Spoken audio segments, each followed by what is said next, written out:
5 minutos para falarmos do que mudou na nova lei de franquias. Apesar de ser de 2019, é uma alteração recente. Lei 13.996 de 2019 é agora a lei que você deve caçar quando se deparar com algum contrato, algum negócio relacionado aí a franquias.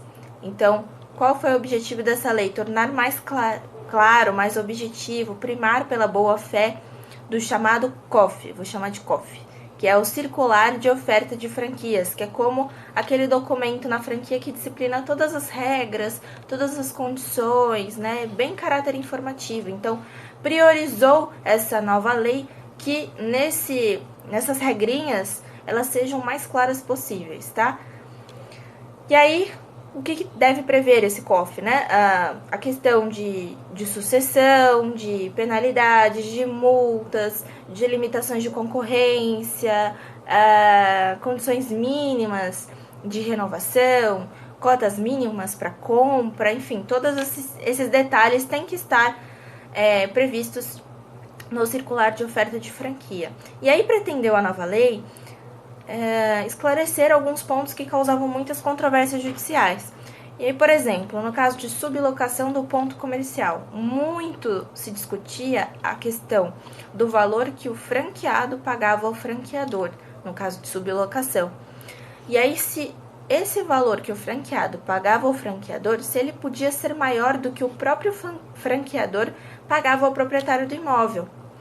E hoje, com essa lei, se diz que sim, pode o franqueado pagar um valor maior ao franqueador do que o próprio franqueador paga ao proprietário do imóvel. Então, pode ser desde que, e a lei coloca assim, desde que não importe onerosidade excessiva ao franqueado.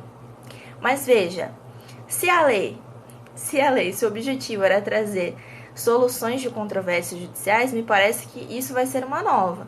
Veja, a lei não fala o que é onerosidade excessiva. O que seria onerosidade excessiva? Se ao mesmo tempo pode ser o valor que o franqueado paga ao franqueador maior, um valor maior, isso já é oneroso. Agora, como isso vai ser quantificado em ser excessivo ou não? Se estou falando besteira, quem lida com contratos de franquia diariamente, me diga se a lei realmente esclareceu essa controvérsia, se existia essa controvérsia, e se a lei esclareceu, tá? Quem trabalha com isso, usa aqui os comentários e fala, Bia, você tá falando besteira, ou realmente você tem razão, é isso que vai acontecer. Porque me parece um ponto de vista que eu tive por estudar a lei apenas, tá? Não lidar com isso no dia a dia, não peguei ainda nenhum caso com relação a franquias, tá bom? Outra possível controvérsia aí que foi esclarecida é confirmação de ausência de relação de consumo entre o franqueado e o franqueador e ausência de vínculo empregatício entre empregados do franqueado e franqueador. E o franqueador, né? Então, isso agora está expresso em lei, a ausência desses vínculos de relação de consumo e vínculo empregatício, tá? Outra possibilidade também, no caso das franquias internacionais, agora previsto de forma expressa, questão de eleição de foro internacional no contrato de franquia. Foi eleito foro internacional X. Nesse local X, agora tem que ter um procurador, um representante, alguém para lidar com as controvérsias, os problemas judiciais e administrativos que acontecerem nesse contrato. Tem que ter, isso está expresso, né? Apesar de eu imaginar que o mínimo que se espera quando você faz a eleição de um foro internacional é que tem alguém lá para resolver, né, os problemas. Mas se isso está de forma expressa, significa que havia necessidade de prever isso de forma expressa. Mas é isso aí. Agora tem que ter uma pessoa lá responsável, um procurador, para resolver essas questões. O que mais que eu posso falar para vocês? Possibilidade de juízo arbitral para solução de controvérsias relacionadas a esses contratos de franquia. Outra disposição também, empresas estatais, entidades sem fins lucrativos podem adotar o modelo de contrato de franquia, né? Isso eu não sabia, acabei descobrindo quando eu fui estudar a lei.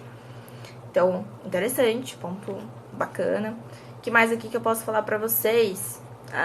Ainda falando de franquias internacionais, esse circular de oferta de franquia, ele tem que ser obrigatoriamente entregue em língua portuguesa e passa a exigir a tradução juramentada do contrato custeada pelo franqueador. Então, é o franqueador que vai custear essa tradução juramentada.